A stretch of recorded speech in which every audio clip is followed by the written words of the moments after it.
We are off with the Chess Today show today. Chess Today, as RSK said in the Chess TV chat, at some point today with Danny Rensch, a little bit late, but for those of you watching this show later, video on demand, whether it be on Twitch or YouTube or anywhere on the planet, welcome. Thank you for catching another episode. Today's going to be one of the more, I think, educational, interactive shows that we've had, engaging with the chat, and really doing my own version of what I thought was a really great article by Silman this week. That's International Master Jeremy Silman, most known for the book Reassess Your Chess. He basically opened up his fan mail and tried to give his advice based on the specific questions, from how can I improve as an older chess player to I'm a young player just getting started, where do I go from here? I agreed with most of Jeremy's advice, not all of it, so we're going to have some fun, but this show is really about you, all of you in the chat, so please prepare your questions. Be as specific as possible, not just, hey, like, I want to get better at chess. Go, Danny, right? Like, you know, give me a little bit to go on, and hopefully we'll have some stuff to give back to you. I'm already going to dive through some specific questions. So why is that the case? Well, there really aren't any big news stories right now. The last big news stories were all really covered in Chess Center. So if you haven't watched it, I guess I'll just bring it up and share the link. Go ahead and check out this week's Chess Center. There really haven't been many big stories in the news world since Magnus Carlsen won the World Cup. Magnus Carlsen won the Isle of Man. Roronian won the World Cup. And the only real big tournament going on right now is the European Club Cup. So as far as relevant news and top tournaments, there's just not as much as we would normally dive into. So not to say these tournaments aren't worth covering, but you get the drill. You get the drift anyway. You catch my drift, or there's some sort of saying there. But none of that really matters, because first and foremost, we have to do some chess on the Chess Today show. So let's solve the daily puzzle.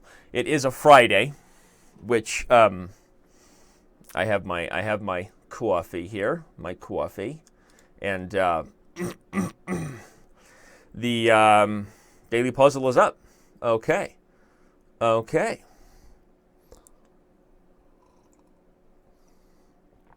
I love Jim from The Office. It's one of my favorite mugs. Okay, what's going on here? White to play. This is actually tricky. Obviously, if we simply settle on the fact that we get a queen and he's able to give up his rook for the pawn, that may not be enough if we're not in the right position, right? Based on the fact that he has two passed pawns of his own, and we know that two passed pawns, at least on the third rank or sixth rank or farther, can usually beat a rook. So considering moves like rook to g6 certainly come to mind, because that kind of puts the kibosh on either pawn advancing and threatens to push, but then he could play rook to g8 and stop the pawn. And I don't see any concrete way to continue after that. So then we think of tactics, things like rook a6, right? Some way to deflect the rook. Rook a6, obviously if he takes it, we get a queen, and we're going to assume we're winning there. But if rook a6, rook g8, again, I don't see, or do I? Do I or don't I? Yeah. If rook a6, rook g8, I can check. And then when the king has to go back to e8, I can come to e6. So rook a6 looks interesting. I guess one question or problem would be if he doesn't go to g8. No, but if he goes anywhere else, we just give check, and he has to go to the 8th rank, and we get a queen. So rook a6, rook g8, rook check, king e8, king e6, threatens mate. If rook takes, king f8, I have rook g4, and the game's over, which is a common trick we'll talk about in how rooks should beat these two pawns before they get to the 6th rank, if you're not familiar with how you should approach that. Is there something more forcing than rook a6? I don't think so. That's the only way I could get this wrong, I think, at this point. Let's do it, right? LOL. LOL, right? Is it like, hey, I'm laughing here, but I'm not really laughing. I'm just doing it in an English accent. Right. That's a little bit surprising there. I was expecting rook takes, king f8, then I got to find rook g4, although maybe there's multiple ways to win there, so that's why they don't like it. Okay, so if check, king c7, rook takes, rook, Bob's your uncle. They play g2, and then I just play rook c8 check. It seems to do the trick, right? Let's do it. Let's go get her, right? Go get her and take it and give a little check, right? Remove a rook with a little tempi. Now, the thing is, the line that I was talking about, let's turn on the engine. Did you know you could turn on the engine with simply a click of the button? Look for more cloud analysis coming your way to the live server. Lots of features working on it. I'm really excited about that one. Yay!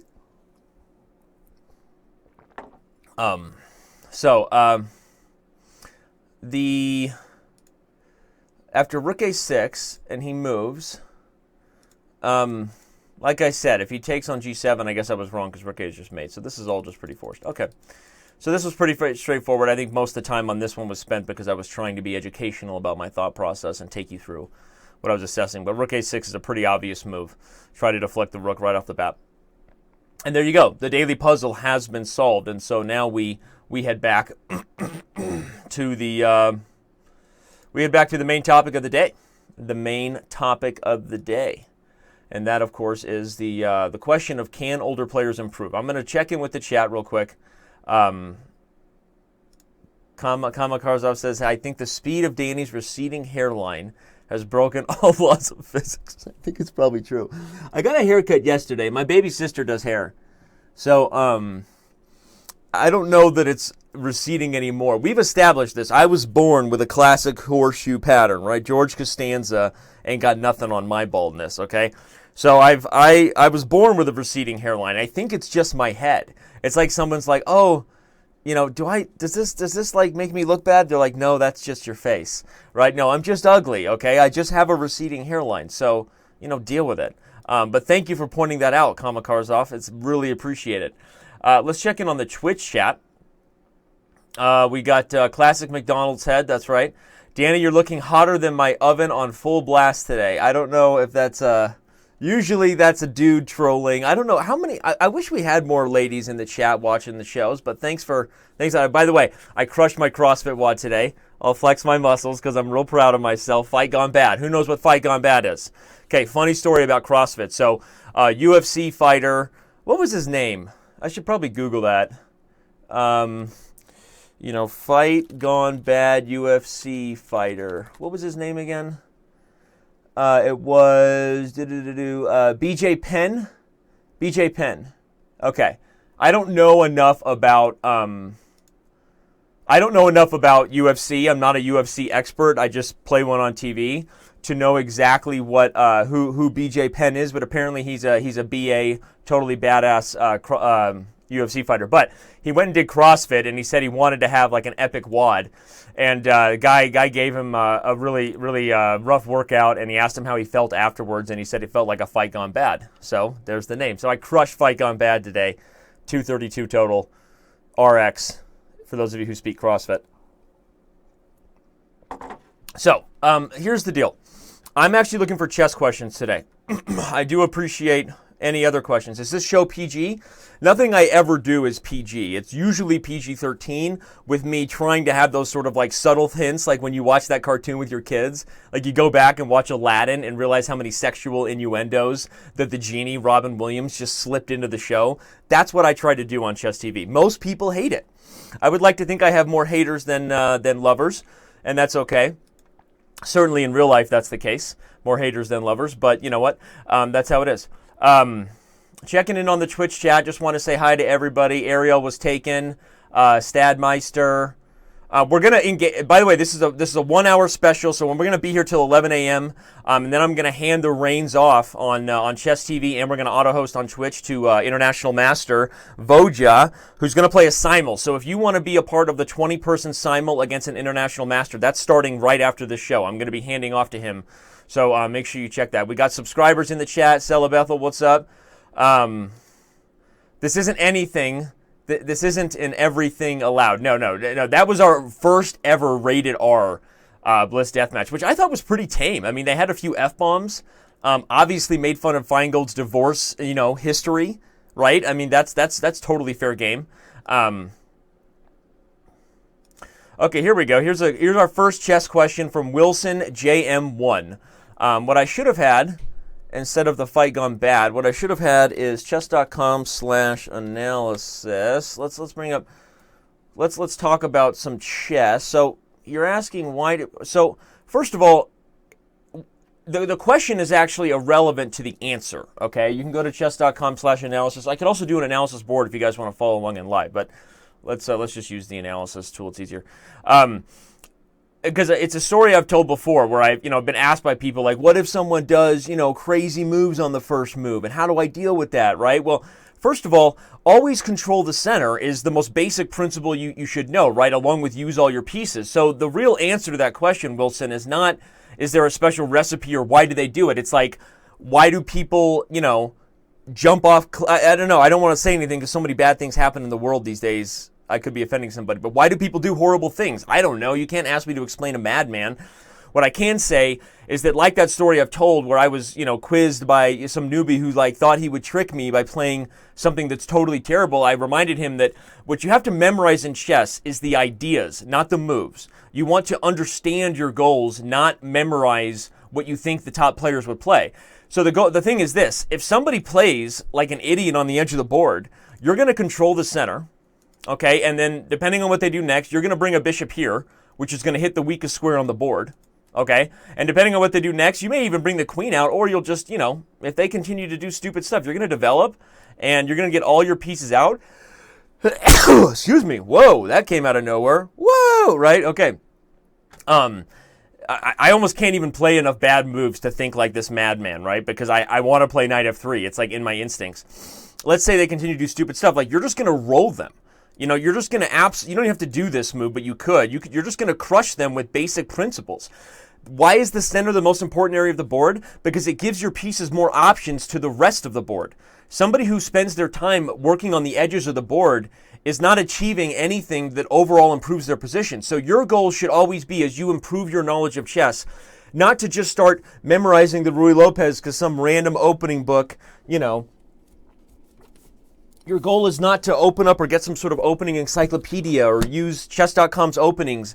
And, your goal is to understand how to improve your positions. And it starts with the fundamentals of control the center, use all your pieces, get the king safe. And if somebody doesn't do that, you should be crushing them before move 15 because your pieces are just going to be better. That's how you should answer that, Wilson. All right. So there you go. You're welcome. Danny, do you actually expect people to be able to trash talk you for more than an hour? Their pre-prepared insulting can only last 5 minutes. That's true. Good point, right? Most insults, it's hard. It's hard. Yeah, you're right. Are you talking about people trash talking me, or are you talking about Simon and Ben? I don't even know what you're talking about. I don't even remember, but okay. Okay, I'm going to do one more from Twitch. I see all these great questions coming in here. I see you, Pedal Masher, in the Chess TV chat, 77 years old. You'd like some advice? I'm not going to ignore you. I'm going to answer one more question I see in Twitch, and then it's Chess TV chat time. Remind everybody, today is a very interactive, educational Chess Today show. I've already solved the daily puzzle. We know I have 4 daily chess games waiting for me, as you can see, right? Along with my 761. By the way, my message has got to 796, so that 761 number has been knocked down by 30. So before you judge me about who of you I'm neglecting, take a look at yourself. Eric Clapton, first Eric Clapton reference of the week. Thank you. That's right, it's before you accuse me, but you get it. Okay, Martina RS says, I've played chess for several years, but I'm comfortable with only one opening and feel kind of stuck with improving. What opening do you suggest I should try? So again, that's not specific enough for me to give you really immediately helpful advice. What I will say is this.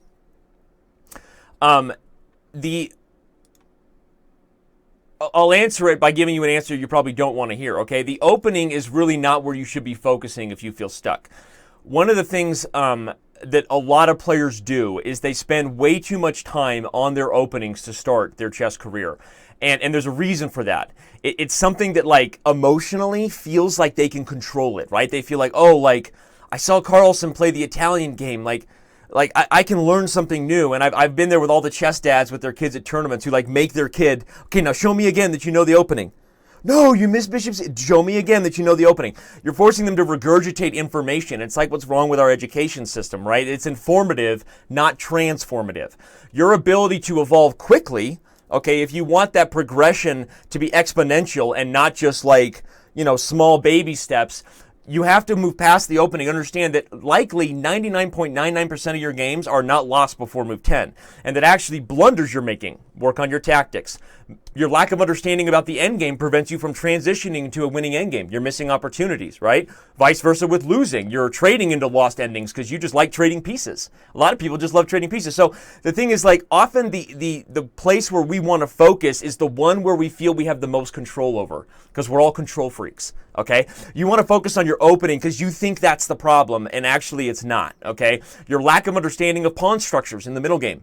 Like, you even know what I mean when I say that, right? Like a plan. Like, where are you supposed to play in the middle game? These are the things you need to work on. And so how do you do that? Well, first of all, you get a premium membership to chess.com. No, totally kidding. Totally kidding. And all the lead chess lovers go nuts in the chat. LOL. Let the trolls come in. I'm kidding. No, but seriously, there are a million tools that can help you get better. Solve your free amount of analysis every day.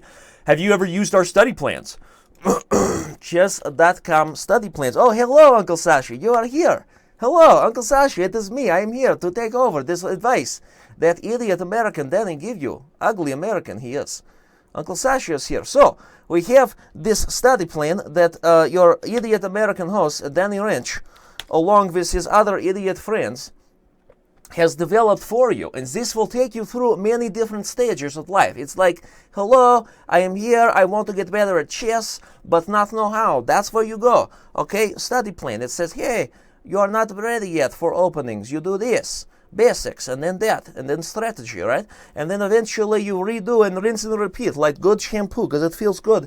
Remember, don't scratch because that leads to dandruff. I learned this in Siberian prison. You must rub your head in circular motion and massage your scalp because you want to open your pores. I need water. This idiot American not bring me water. Ay, ay, ay. Okay, I'm stuck with coffee. Okay, so this is what you do here. You rub round and round, no dandruff. Don't scratch your head. Secondly, you go to study plan. You're welcome. Hey everybody, I blacked out for a second. Okay, I'm back. I got a lot of great questions coming to the Chess TV chat. I love this engaging show today. Glad you guys are taking advantage of it. Now I'm a little intimidated about how I'm going to get there. So because I know a lot of people also like to hear like my chess thought process and want to learn some specific chess, not just make this kind of a psychological Q&A, though that's a lot of fun, I'm going to get to pedal masher after I make my daily chess moves. So we dive in, we play Vic McCracken, Vic McCracken is playing like a Kraken right now. He's taking me to Ouchtown in this game. I blunder. It was bad. It was terrible. I have very simple position. I have a decent position right back here. I show you where it is. Where it is. It is here. I am doing well, and I have better space advantage because it's not ideal for black if he not have bind over here against weak pawns. Duh. And I have plan here. I won't move my king. I won't push g4 and knight g3. I actually have very much nice experience in this. Not like my bad experiences in the prison we talked about with Comrade Stolen. No, I talk right here. And I have this one. I play this very, very focused on myself. And he goes here. And I'm like, oh, a sheepka. I blunder. A sheepka and I'm dead. And now I just lose pawn. So now I'm trying to come back here. I am losing. I rely on, maybe I go for this. I have, and then I have this opportunity here. It was stupid of me. Likely I should get my rook, maybe. I don't know. I don't know what I'm doing. Maybe here I should trade. Actually, in hindsight, maybe I should have. I don't know. And then all of a sudden I realize I can't stop his plan. Here his plan. He brings, if I sit tight, like little bug, he comes over here and then goes b-chest and defends Apyat. And then it is only a matter of time before he moves the bishop, and then he can move the knight because there is no more pawn hanging, right? And I am dead. So I realize I have big problems here. I am actually in a big issue. I'm going to lose this game. It's only a matter of time. Actually, he's still got limited breakthrough areas if I'm just a little bit patient here. Maybe I try to figure out where my pieces belong. What is he going to do? What you have to do in these cases, educational time, okay? You have to establish the goal position of what he's going to get, right? you would assume that if he can get the king over here to defend b6 and get a5, like that eliminates any like stupid threats I have, and then he's going to want to gang up on this pawn, and maybe he can even do that without b6. And the reason he might want to do that is because maybe he wants to use the b6 square, like bishop on d7, knight on a7 to c8 to b6. Remember, the king is here on c7, and now he's relocating his pieces to hit a target. Some people always ask, like, how do like stronger players find those maneuvering ideas so fast? And you want to do the same thing, but it's because we're thinking backwards. As my buddy Melikachian says, if you don't have a Diamond membership, you've never seen Melikachian's videos, but they are fantastic. And, you know, it's weird, right? Yeah, hi, it is me, Melikachian. I can't do Melik. I'm going to work on my Melik. He talks about thinking from the end. The way you establish high-level plans are based on having a target and a goal, right? So what are the most obvious targets and goals in chess positions? Weak pawns, because they can't be undone. If there's an out-of-play piece, it can move away, right? You take advantage of out-of-play pieces usually by exposing where they're not in. A knight on the edge of the board, if you attack in the center, all of a sudden it's like you're up a piece because their piece is sidelined. You see the different psychology, right? A weak pawn should be ganged up on. And so that plan of him bringing the king over and relocating the knight and winning this pawn is actually going to be really hard to stop. And once he does that, then he's going to have a passed a pawn. And if he gets a knight there, he'll be hitting this. So I'm I'm in trouble here all around. Is it too late? Is it too late to say sorry? 'Cause if I run my king over here to a3, can I guard a4? I think it's too late. Okay, king f3, king d7, king e3, king c7, rook f2, bishop d7, king d2, knight a7, rook a1, knight c8, king c1. Yeah, I not make it in time, and I likely compromise my position over here, because if I leave my king, he brings knight to f5 eventually, and h4 falls. So I'm not happy at all with what this American did to my good positional Russian sense. It's actually Soviet Ukraine. I say Russian because that's what most people think about it, but actually I'm from Ukraine. Okay, I have Uncle Sasha not care. All right, I'm gonna play rook e1. I have a little bit of a defensive idea here, but I don't want to share too much in case he's watching. All right, this one also against the old Vicar. The old Vikster. Vikster taking me to Ouchtown on every game he's got. Right now he's just sitting tight, like a cute little adorable little kitten. He's sitting tight in this one. Aha, here we have a scotch. That's fun. And here we have a weird bologna. A weird bologna. That is not good on certain type of sandwich, like way too much provolone cheese with bologna. It's not good. It gives you gas, actually. All right, maybe a5 and bishop a6 and hit the knight. Not really, right? Not really. Do you even like it? I'm going to play here and try to make a trade. Or am I? I don't like it, actually.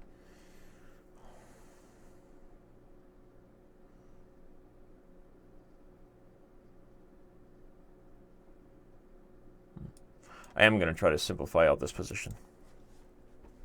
When you have less space, okay, like in that previous game, when you have less space, minor piece trades can favor you, gives you a little bit more operating room, right?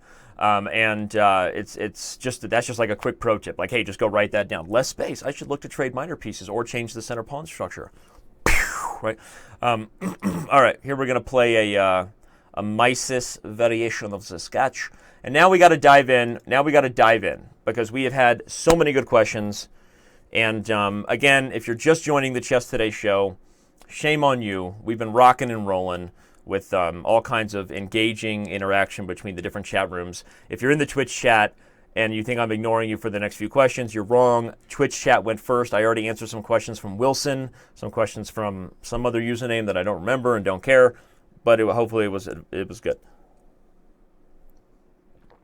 But let's go to this first question here. How can older players improve? Because Pedal Masher, Diamond member in the chat, thank you so much, really is right along the lines of this. So Silman gives his advice about whether older players can improve. So let's talk about it, right? Mr. Jazorak wrote quite a bit about his chess history from childhood to being an older player, but I really like this. I was in my early 20s and recovering from a football injury that ended that career before it started, and thought chess was a great way to keep competing with a lower chance of injury. So Silman talks about this, and I don't want to read the whole thing because that's not very engaging TV, but I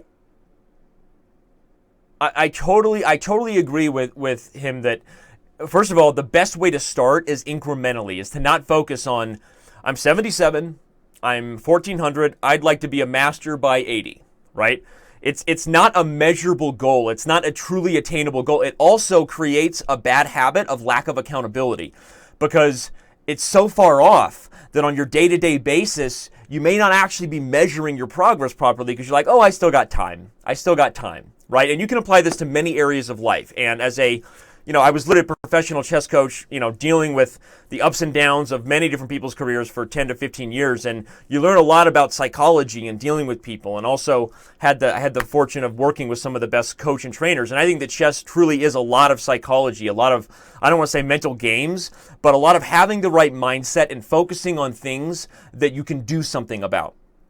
Not like openings. That's too much where people focus because they want to control their opening repertoire and they think it feels good to learn a new opening while they just reinvent the wheel. I'm talking about focusing on things that you can actually measure and judge yourself with. So I invented, or I don't know if I invented it, but I instilled in my students a different type of practice that was not about, it was not about the time you put in, but whether you achieve your goals in the process, right? So you set very, very small, attainable goals every day, and then you commit to achieving that goal, rather than saying, it works like this, rather than saying, I do a half an hour of tactics every day, then I watch a half an hour video, then I'll do a half an hour of this, and that just feels like I'm putting my time in, hashtag 10,000 hours theory, I should get where I want to go, right? The problem is it's not deliberate, right? Jeff Calvin in this book, Talent is Overrated. You can get the book. I don't have it here in my library in my office here. I have it at home. Talent is Overrated by Jeff Calvin. Get it. And it's spelt this way. Jeff Calvin, kind of weird. Talent is Overrated talks a lot about taking the theory of 10,000 hours to the next level, which is really, it's about making practice and putting in habits that hold you accountable and that you can measure, not just time put in, right? And so what I would say as I get into Pedal Masher's question here, he says, as probably the oldest player here in the chat at Chess TV, again, Diamond member, thank you, sir, and having just gotten back to chess very recently, I wonder if I can get by with sticking with a simple opening like the key at KIA, such as the first few moves can be the same in almost every situation, saving lots of opening prep. So his question is specific to openings. Let me finish this rant before I talk about that, and just say that what Silman talks about is really true, because really one of the things is, if you focus on that, like, put it this way, go solve chess.com puzzles, instead of saying I'm going to solve a total number 10 or I'm going to do a half an hour, you should set a goal and hold yourself accountable with some way where, like, honestly, if you're not there, everything else goes out the window. If you had 2 hours for chess and you were 1720 and you said I'm going to get to 1800 and you don't get there, everything else, you're not allowed to do it anymore. A lot of you at home don't have that discipline because what you want to do, including my own student who may be in the chat or not, the only one I have who's secret, who I won't say, it's a personal family thing. Don't ask me for lessons, unfortunately. I get a lot of those requests, and I love you. I don't do lessons. But they want to go play blitz, or they want to do something that's fun. But if you have a goal and you set it and you don't achieve it, you are not allowed to do anything else until that goal is reached. That's the way it works in terms of building this, like, muscles of accountability, okay? And it's goal-oriented practice, right? And it's measurable. And also, for if you're a parent out there coaching with kids, or if you're a coach, it's really good advice, because what happens with kids, what do they have? They got video games, they got everything else they want to do. So you're like, hey, how do I keep my kids motivated? And you say, you can't play video games until you do your hour of chess tactics. But what are they going to do for that hour? Literally watch the clock. Maybe they engage some with the tactic, but it's not really like the kind of focus you would demand of them over the board. It's not the focus of like a winner, right? It's focus of somebody who's putting in their time. And so when you set up that kind of framework, people are just clocking in and clocking out, rather than saying, hey, like, you need to this is your goal, and when you get to that goal, I will get you this. Now the goal becomes motivating based on reward rather than the time you put in or you're punished. You see the difference, right? It's not just, I got to put in my time, otherwise dad's going to punish me and I don't get to go play Legends of Zelda. It's actually, hey, if I achieve this, I get this. It's like, what, right? So a totally different mindset, and this is really important sports slash athletics slash just like the psychology of how to like build a good work ethic, I guess, good study habits. But it's not just work ethic, time put in, and willingness to persevere when you hate your job. It's actually like measuring yourself and based on your focus. And that's what he talks about a little bit. He talks about your goal being small. I'm just expanding a lot on that. And the point is, if you then make 2,000 or if you make master, like at that point, you've literally done something that 99% of people like will never do. So that's already like a huge achievement. And then the question is, can you become a grandmaster after that? Well, figure it out then, right? I mean, you have to reach master, which is already such a higher level of chess understanding than most people ever play, that at that point I would say, I'm not going to tell you what you can't do. I'm not going to John Locke you, #lost reference. Whatever happened to John Locke? So did the smoke monster, when did the smoke monster incarnate and consume John Locke? Can I get a fact check on that? A lot of different theories when John Locke actually became the smoke monster. I would like somebody to weigh in on that. If I could get a message, maybe a tweet at me, I'd appreciate that. Pedal Master, to answer specifically, I got no problem with a specific repertoire. Why? Because it allows you to focus on other things. I would be a hypocrite if I told you, no, you got to learn a million different openings. What did I just tell Wilson? It's not the openings problem. Okay, if the King's Indian attack and those structures and those middle game positions are good for you, Pedal Masher, then keep playing them. And spend your time working on other things that are actually going to make you better with goal-oriented study mindset. That's the way I'd answer that. So, of course, wow, you guys are really taking advantage of this. I am not going to be able to get to all these questions. I hope that some of this advice I'm giving you guys about work ethic, study habits, how to approach the game can apply to and hopefully answer some of the questions. But I got a lot of questions here.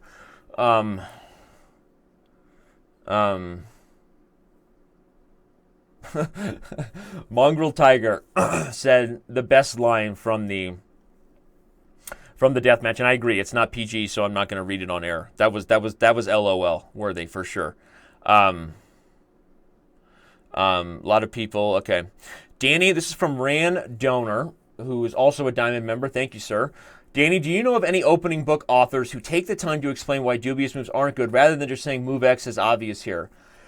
Again, opening books are hard because, as I said, by definition, are you talking like encyclopedia opening where it's just variations, right? Or you go to chess.com's openings, which is basically all that, but you don't have a coach there. I think that a couple things. I think the Everyman Chess series. You guys are killing me. I got to walk over here to my bookshelf and dip and dip and dip, dip and dip and dip. Danny over here, dip and dip and dip and dip. Where is it? Okay, here's a good one to show. Here's a good one to show. I actually think the English Grandmasters, Jacob Agard, Chris Ward, the Everyman Chess series. I feel like this series is good stuff. Okay, and the reason partly they don't always go out of their way to explain why certain moves are bad. Besides just recommending you the good lines, but books that are about game review. Really what you want, who is this from? Rand Donner, good question, is a collection of games in your opening. Because if you're going to move 15 and be like, okay, I feel comfortable, that's the opposite of how you can play a chess game. Are you allowed to stop in variations in your head and say, that position looks comfortable for me to play, I'm going to go for it? No, you're not. You have to have an answer, right?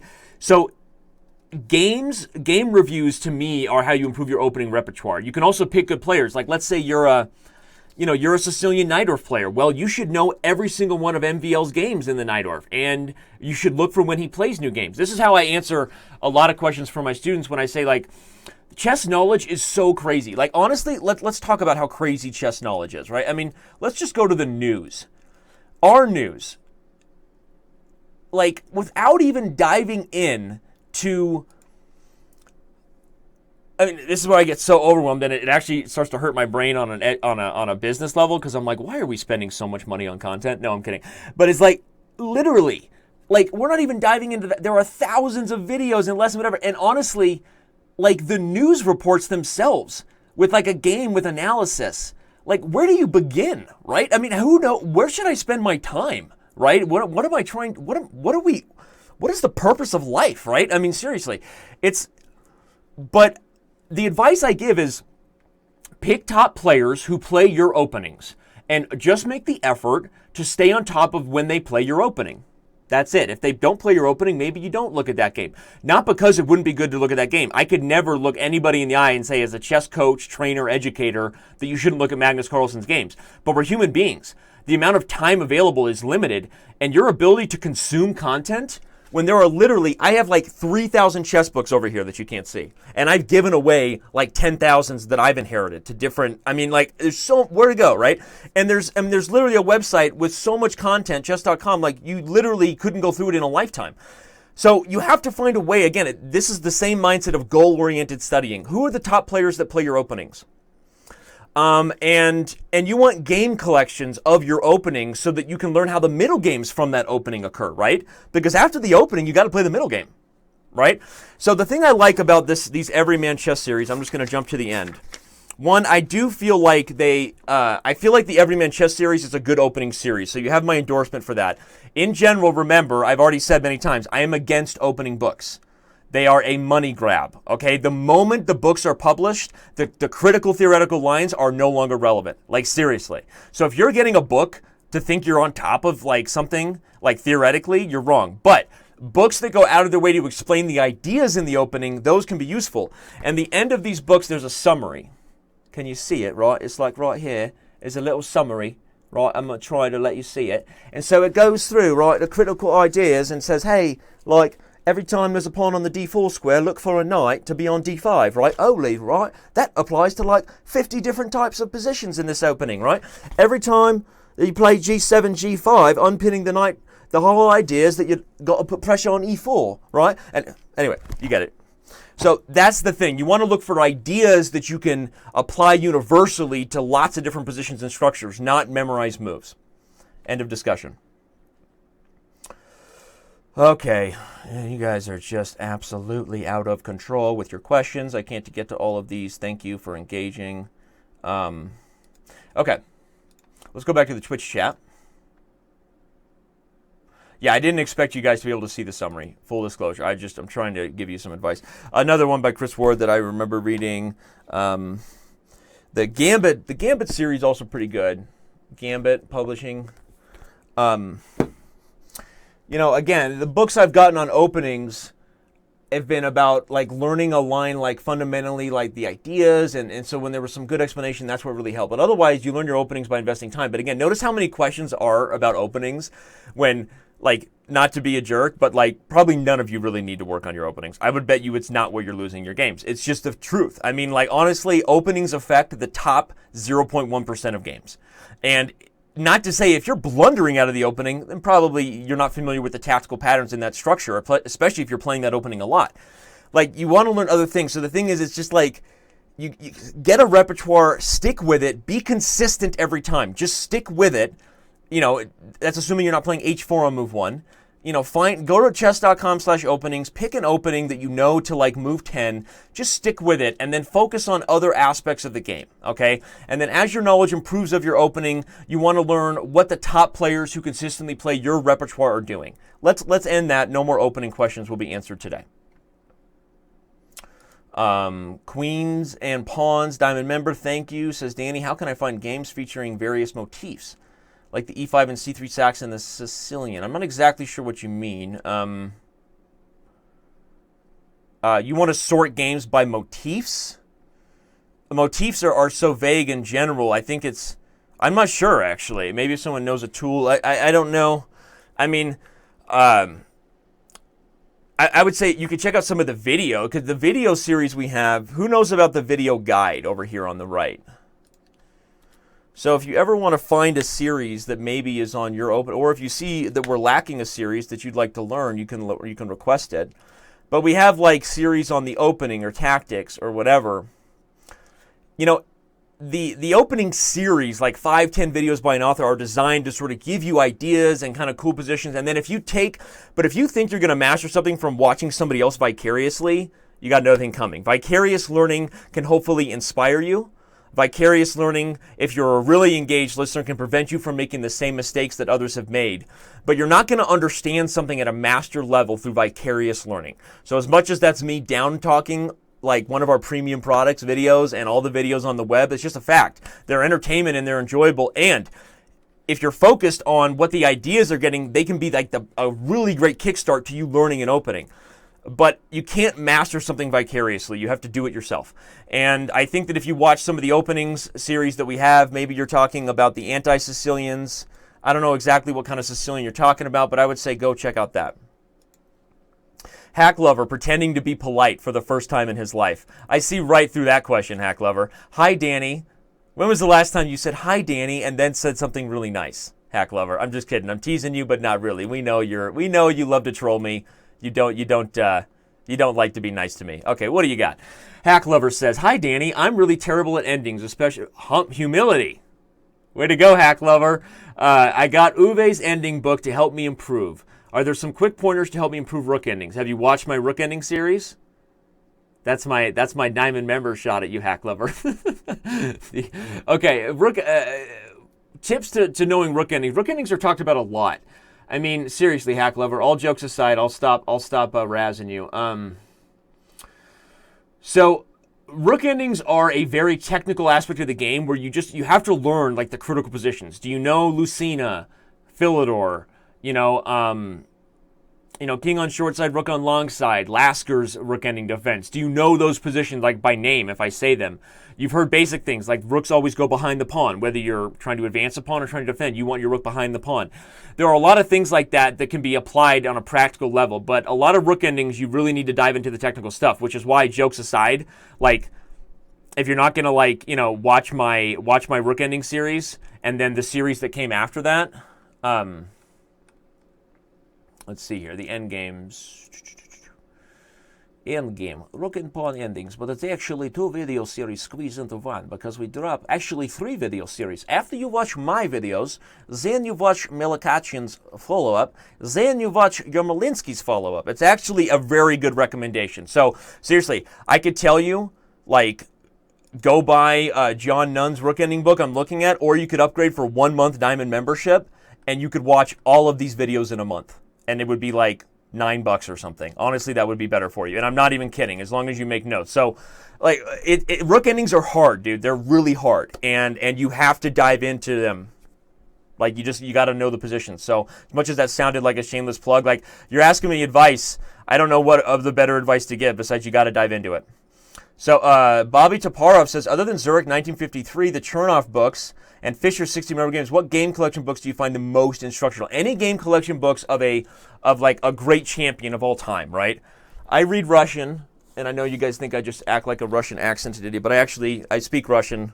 I used to be borderline fluent when I spent a summer there, but I can still read it. So Botvinnik's, I got Botvinnik's. This is like a only in Russian edition. You can get, like Kramnik's Life in Games. Oh, I mean, okay, do you have the Kasparov Great Predecessor series? That's like the best series of all time. I mean, seriously.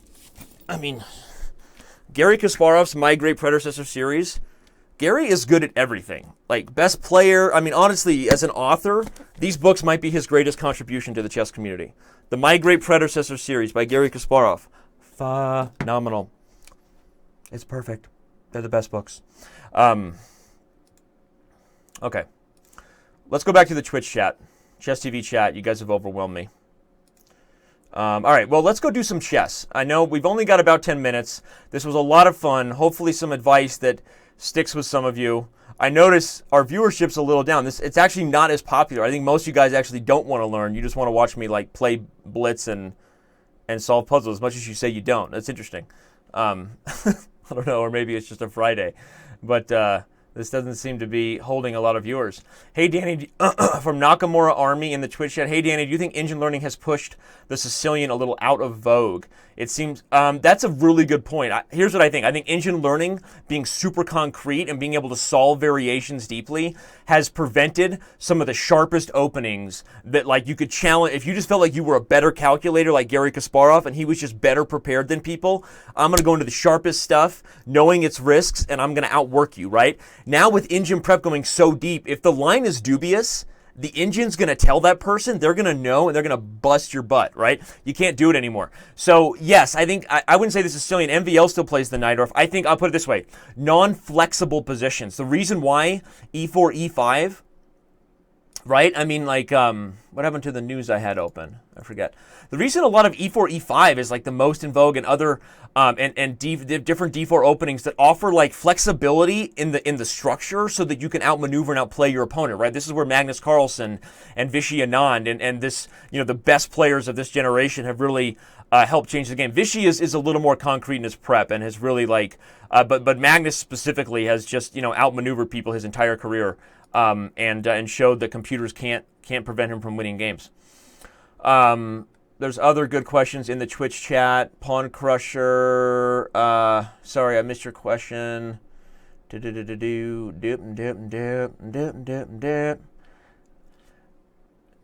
keep looking. Just keep looking. Hi, Danny. Do you like a live session of chess boxing? Do you think a live session of chess boxing would be a good idea for chess.com? We have a relationship with the London Chess Boxing Organization. Won't get into it, but it's kind of based on just an investment side.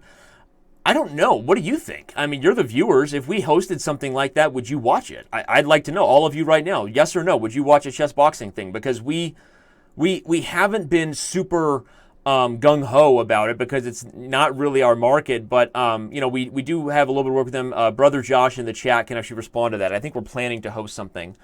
So people say they would watch it. Okay, interesting. Arshim says, I didn't pay for a diamond membership not to learn. You got me there.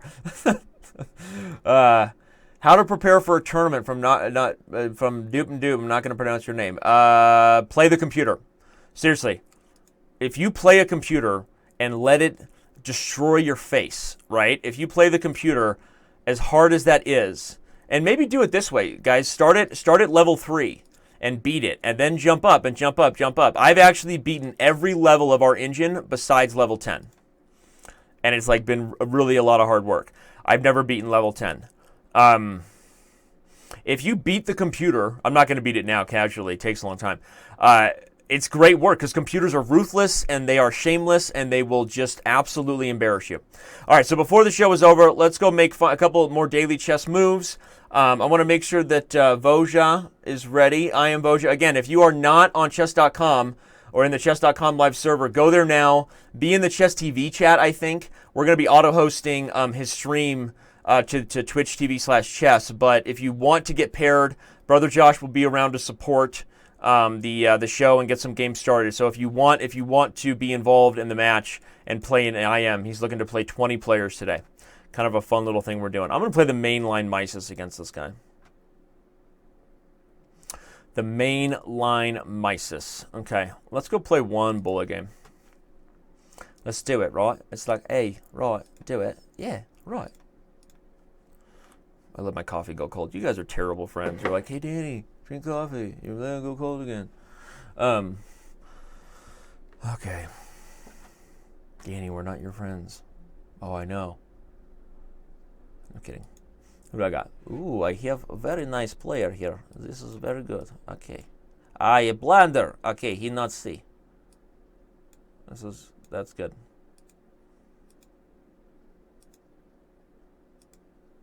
Now I blunder.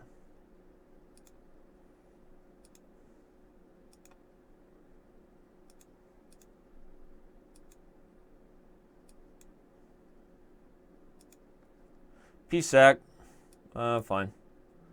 No PSAC. I lied. I'm not playing well. I don't think either one of us is playing well in this position, truth be told. Now he's officially playing worse.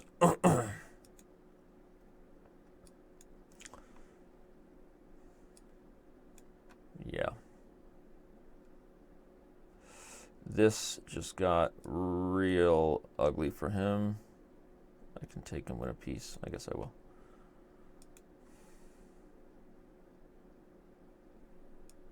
Should I do it? I got it. Look at my tactics today. Somebody's working on their tactics. Somebody's rocking a little tactics trainer, eh? Look how quickly that just unraveled. This is not a very good idea for you. Keep playing here. Okay. Is he going to flag me? He thinks so, huh? He thinks he's going to flag me. I don't think so. All right, one bullet game. End the show, which is a great preview for what's going on later today. Of course, everybody knows it's Friday. Friday, Bullet Brawl. Apparently, I've got a little bit of singing in me today. A lot of people hate that. A lot of people love it. A lot of people hate it. Nobody loves it. Note it. Okay, no, just kidding. But look at the schedule. Head over to chess.com TV. Look at the schedule. Make your plans. All right, clear your schedule. All right, you got to head over to Payway, get your poke bowl with the cilantro, with the cucumber. Make sure you get your lunch in. All right, meet me today back on Chess TV, 3 p.m. Bullet Brawls. Okay, Bullet Brawls. We'll see you today. See you there. 3 p.m. 3 p.m. Be there. I'm gonna pop out. Somebody just asked a pretty messed up question, according to Tony523. What was the question, Tony? I missed it.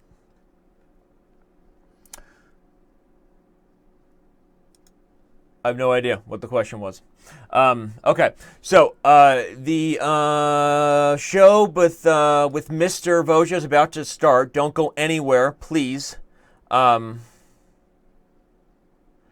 Danny, do your kids tell you to stop with the voices when you're reading them bedtime stories? Thank you for that question, because I do a lot of voices around the house. And like most kids, especially the boys, right, they make fun of their dad. They hate, dad's a dork and all that stuff.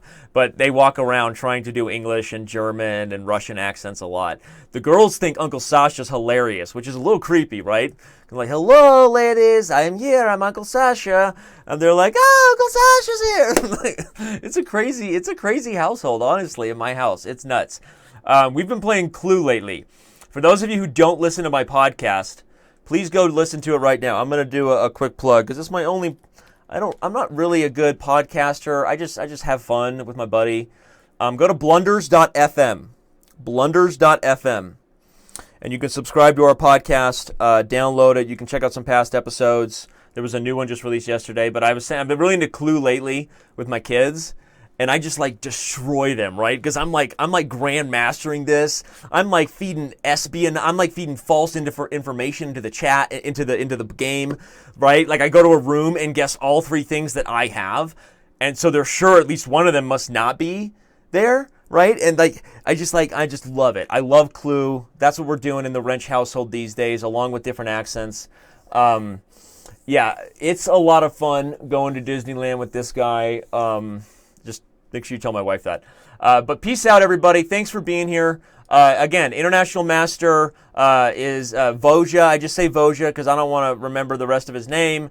And he's about to play a simul. If you are not in the Chess TV chat, say you want to play. Be in both chats if you're on Twitch. Log into chess.com's live server and get started. So I'm going to pop out now. And that's it. See ya.